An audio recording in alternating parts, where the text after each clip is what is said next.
Subscribe करिए राजनीति उत्तर प्रदेश को और दबाइए इस बेल आइकन को ताकि आप पाए यूपी की न्यूज अपने मोबाइल पर सबसे पहले। नमस्कार, आपका स्वागत है राजनीति उत्तर प्रदेश के एक और फ्रेश वीडियो में। तो चलिए शुरू करते हैं आज के फटाफट खबरों को।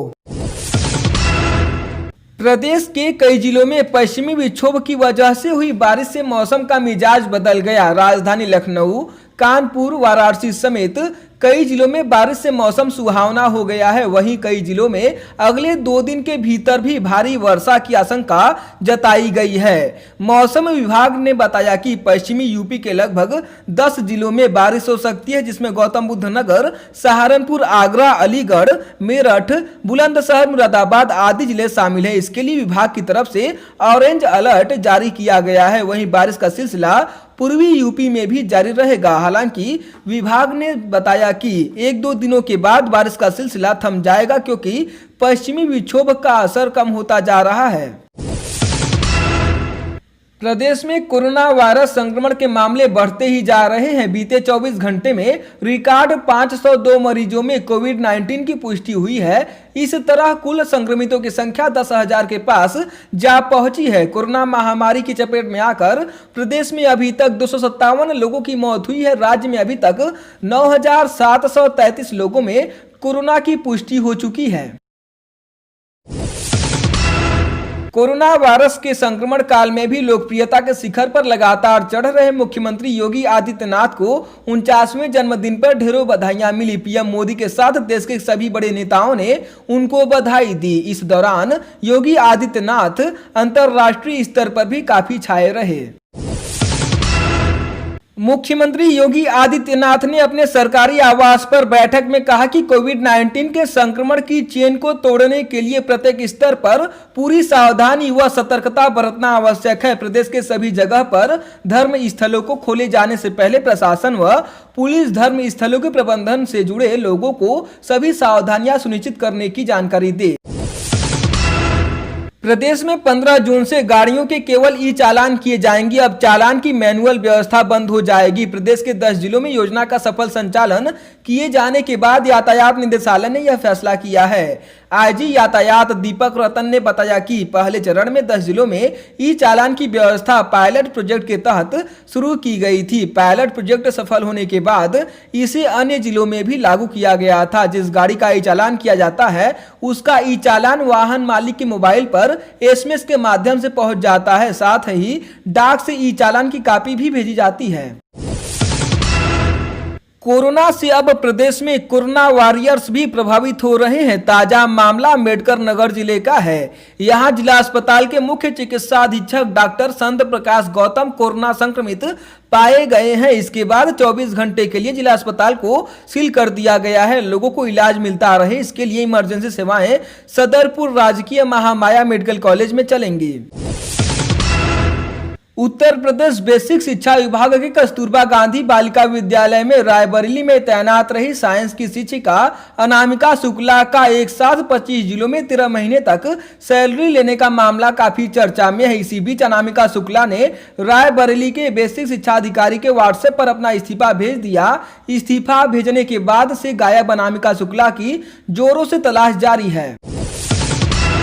केरल के पलक्कड़ में गर्भवती हथिनी को फल में पटाखे खिलाकर हत्या के मामले में आगरा की संस्था वाइल्ड लाइफ SOS ने पत्र जारी कर कहा कि हत्यारों के खिलाफ सबूत देने या उनकी सूचना देने वालों को 1 लाख रुपए का नगद इनाम दिया जाएगा। सुल्तानपुर में तस्करी के लिए जा रहे 3 गौवंश को पुलिस ने बरामद कर लिया। गौवंश को 4 सीटर मारुति 800 कार में भरा गया था। पुलिस ने एक तस्कर को भी गिरफ्तार किया है। वाराणसी में 8 जून को श्री काशी विश्वनाथ मंदिर खोलने की तैयारियां जोरों पर है। मंदिर प्रशासन की तरफ से इसको लेकर तैयारियां की जा रही हैं। मंदिर खुलने के बाद भक्तों को सोशल डिस्टेंसिंग का पालन करते हुए ही बाबा का दर्शन करना होगा। इस दौरान किसी को भी गर्भगृह प्रवेश और टीका लगाने की इजाजत नहीं दी जाएगी। वहीं दूसरी ओर इस बार वाराणसी में भगवान जगन्नाथ की यात्रा भी नहीं निकाली जाएगी। लोगों का कहना है कि इस बार पिछले 150 साल से चली आ रही परंपरा टूट जाएगी। प्रदेश कांग्रेस कमेटी ने प्रदेश अध्यक्ष अजय कुमार लल्लू की रिहाई के लिए कांग्रेस ने अब सेवा सत्याग्रह शुरू करने का फैसला किया है। इसके तहत पूरे प्रदेश में एक महाअभियान चलाया जाएगा। इस महाअभियान की थीम सेवा की होगी विजय। थीम के साथ पूरे सूबे में कांग्रेस जन 25 लाख जरूरतमंदों को भोजन वितरित करेंगे। मिर्जापुर जिले के लालगंज स्थित गांव में बारिश के बीच एक मकान का छज्जा गिरने से 2 वर्षीय बच्ची समेत 3 लोगों की मौत हो गई, जबकि 4 अन्य घायल हो गए। 3 घायलों को वाराणसी बीएचयू रेफर कर दिया गया। सूचना पाकर मौके पर पहुंची पुलिस ने शव को पोस्टमार्टम के लिए भेज दिया। सहारनपुर में क्राइम ब्रांच में तैनात इंस्पेक्टर समरजीत सिंह की लखनऊ आगरा एक्सप्रेसवे पर एक हादसे में मौत हो गई। उनके साथ उनके ससुर ने भी दम तोड़ दिया, जबकि कार में सवार 4 अन्य लोग मामूली रूप से घायल हैं। समरजीत सिंह को एक दिन पहले ही इंस्पेक्टर से डिप्टी एसपी पद पर प्रोन्नति मिली थी। प्रदेश के ऊर्जा मंत्री श्रीकांत शर्मा ने मोदी सरकार की उपलब्धियां गिनाते हुए बड़ी बात कही। उन्होंने कहा कि मुगल और उसके बाद अंग्रेजों के शासन से देश आजाद भले हो गया हो, लेकिन वैचारिक आजादी 2014 में प्रधानमंत्री मोदी की बदौलत नसीब हुई। यह बात उन्होंने ऑनलाइन प्रेस कॉन्फ्रेंस में कही। कोरोना काल में जहां पूरी दुनिया संकट का सामना कर रही है, वहीं यूपी की चीनी मिलों ने चीनी उत्पादन में नया कीर्तिमान बनाया है। देश में चीनी के सबसे बड़े उत्पादक उत्तर प्रदेश में 31 मई तक 125 लाख टन चीनी का उत्पादन हो चुका है, जो पिछले साल की समान अवधि के मुकाबले 7.65 लाख टन ज्यादा होने के साथ साथ राज्य में अब तक का रिकॉर्ड उत्पादन है। हालांकि राज्य में अब भी 1 दर्जन मिलों में गन्ना पेराई कार्य जारी है।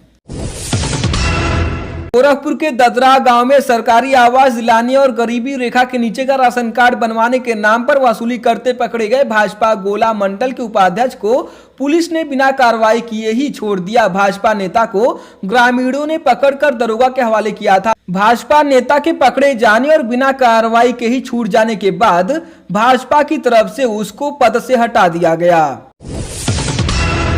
लखनऊ रोडवेज के चारबाग डिपो का एक सहायक यातायात निरीक्षक कोरोना पॉजिटिव पाया गया है। निजी पैथोलॉजी की जांच रिपोर्ट आने के बाद डिपो में हड़कंप मच गया। अलग अलग जगहों पर तैनाती होने से इसके संपर्क में कितने लोग आए हैं, इसे तलाशना मुश्किल होगा। माना जा रहा है कि ड्यूटी के दौरान सैकड़ों लोग इसके संपर्क में आए हैं। रोडवेज कर्मियों में संक्रमण का भय सता रहा है।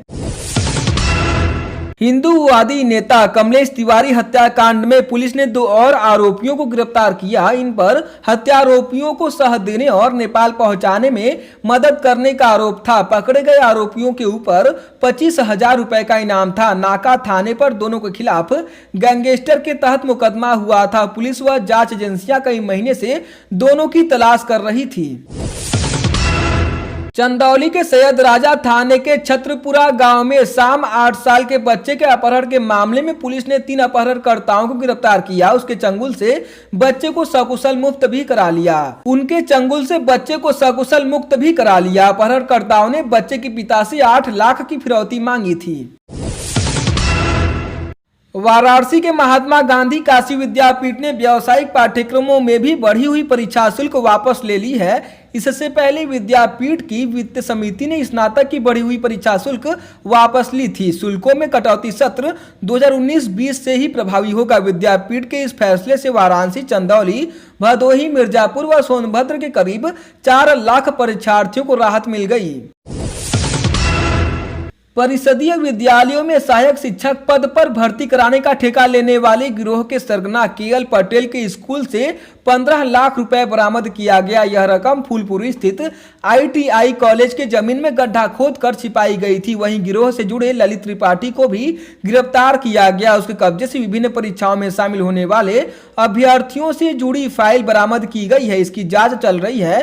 पुलिस का दावा है कि इस गैंग में कई बड़े लोगों का नाम भी सामने आ रहा है, जिसकी सच्चाई का पता लगाया जा रहा है।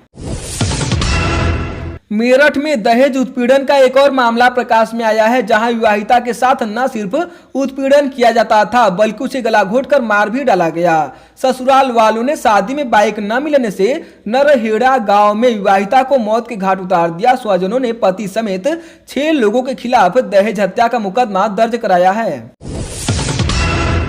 प्रयागराज जिले के घूरपुर में इलाके में पुलिस का बर्बर चेहरा सामने आया। घूरपुर की साप्ताहिक सब्जी मंडी में सोशल डिस्टेंसिंग का पालन न होने पर घूरपुर थाने में तैनात एक दरोगा की दबंगई सामने आई है। सब्जी मंडी में सोशल डिस्टेंसिंग का पालन न होने से नाराज घूरपुर थाने में तैनात दरोगा सुमित आनंद ने सरकारी गाड़ी से किसानों की सब्जियों को रौंद डाला। यह देखकर लोग स्तब्ध रह गए और जान बचाकर भागने लगे। इसकी जानकारी जब वरिष्ठ पुलिस अधीक्षक सत्यार्थ अनिरुद्ध पंकज को हुई तो उन्होंने इसे गंभीरता से लेते हुए आरोपित दरोगा को लाइन हाजिर कर दिया।